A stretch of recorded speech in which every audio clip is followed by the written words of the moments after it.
Wisma Kala 15 tahun, donor darah dan komitmen masa depan. Dalam rangka memperingati 15 tahun keberadaannya, Wisma Kala menggelar perayaan sederhana namun bermakna pada Senin, 20 Januari 2025. Bertempat di Saoraja Ballroom, acara ini diawali dengan doa bersama, diikuti kegiatan donor darah yang berhasil mengumpulkan 131 kantong, melebihi target awal 100 kantong. Tagline, "Shaping the Future", menjadi pesan utama dalam perayaan ini, menggambarkan dedikasi Wisma Kala untuk berinovasi dan berkontribusi bagi masyarakat. Kolaborasi dengan PMI Kota Makassar menjadi salah satu bukti nyata dari semangat peduli yang diusung Wisma Kala selama ini. Operational Manager Wisma Kala, Ina Sakina Rustam, menyampaikan rasa terima kasih kepada peserta. Semangat berbagi ini menjadi inti dari perjalanan 15 tahun Wisma Kala, yang tidak hanya mendukung penghuni gedung, tetapi juga masyarakat secara luas, ujarnya. Perayaan ini menegaskan bahwa Wisma Kala bukan sekadar gedung perkantoran, melainkan simbol inovasi yang terus memberikan inspirasi.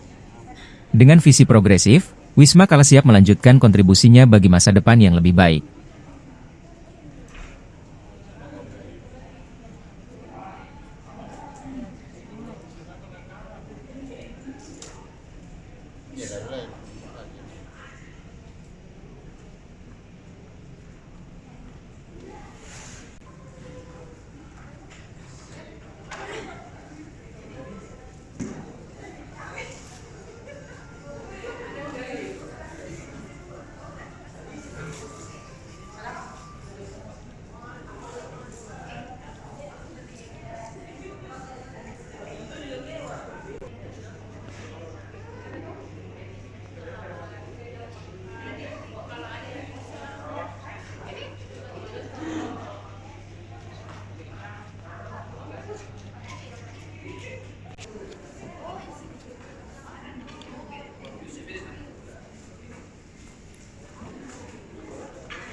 Download Tribun X sekarang, menghadirkan lokal menjadi Indonesia.